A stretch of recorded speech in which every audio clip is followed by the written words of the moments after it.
فجر سے کچھ پہلے لاہور شہر پہ حملہ کیا اور ان کے جرنیل نے بڑک ماری تھی کہ ہم 11 بجے تک لاہور جمخانہ میں بیٹھ کر شراب پیئیں گے اور بدماشی کی محفل سجائیں گے۔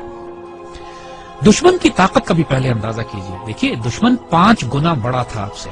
اور اچانک اتنا بڑا حملہ کرتا ہے جس کے اندر ایک ایک حملے میں 500 ٹینک استعمال کیے جاتے ہیں۔ تقریباً 500 ٹینک لاہور میں، 500 ٹینک کے قریب سیالکوٹ کے اوپر جب حملہ ہوتا ہے، اور یہ دونوں سرحدی شہر ہیں ہمارے۔ اور حال یہ تھا کہ Pakistan was totally caught by surprise. آپ کو واقعہ بتاتے ہیں، واقعات اگر آپ سنیں تو اس سے آپ کو اندازہ ہوگا کہ یہ 65 کی لڑائی کا یہ واقعہ 6 ستمبر کو کیوں ہم اتنے رومانٹک طریقے سے، اتنی محبت اور اتنی پیار سے، ایموشن سے، جذبات سے کیوں یاد کرتے ہیں۔ ایئر چیف نے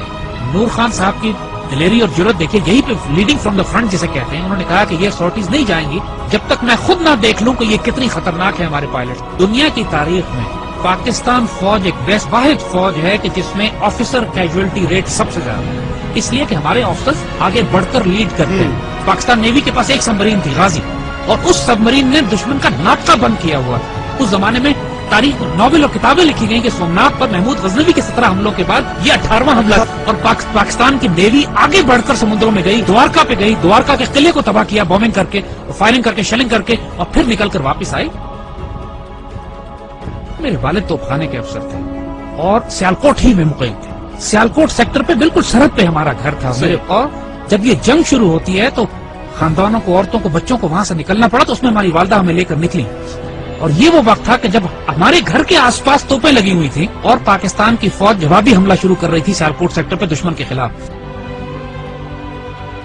ایسے معجزات دیکھنے کو ملے ہیں۔ میرے والد عینی شاہد ہیں اس بات کے کہ ایک سیکٹر پر ہماری توپوں کی مدد کی ضرورت پڑی، ہماری پیادہ فوج کے مورچے تھے جن پہ دشمن کے ٹینکوں کا دباؤ بہت شدید تھا، اور ہماری توپوں کی آخری حد سے بھی زیادہ 2-3 کلومیٹر آگے وہ دشمن کے ٹینکوں کے پوزیشنز تھی، اور جب مدد مانگی گئی تو حساب لگایا گیا کہ ہماری توپوں کے گولے دشمن تک نہیں پہنچ سکتے، اور صورتحال یہ تھی کہ اگر اس وقت مدد نہ دی جاتی اپنی فرنٹ لائن کو تو سیالکوٹ شہر کا ایک پورا سیٹ دشمن قبضہ کر لیتا۔ اللہ کے توکل پر یقین کریں، افسروں کی آنکھوں میں آنسو آ گئے، انہوں نے اللہ کے بھروسے پہ، اللہ کے آسرے پہ کر کے دشمن کی طرف توپوں کا منہ کر کے فائر کیا ہے، اور ناقابل یقین بات ہے کہ گولہ تقریباً 2.5-3 منٹ لیتا ہے فائر ہونے کے بعد توپ کا اپنی منزل پہ پہنچتے ہوئے۔ 3 منٹ کے بعد وائرلیس پہ ہماری جو آگے ہمارے مورچے تھے وہاں سے نعرے تکبیر کی آوازیں آنے لگی کہ دشمن کے توپیں ٹھیک ٹینکوں کے بیچ میں گر رہے تھے، جو کہ ہماری توپ کی آخری حد سے بھی کئی کلومیٹر آگے تھا۔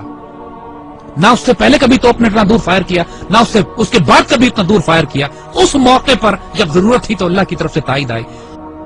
ہزاروں واقعات ایسے ہیں، یہ باتیں بزرگوں نے کتابوں میں بھی لکھی ہیں، آپ ممتاز مفتی کی کتابیں اٹھا کے دیکھ لیجئے، الگ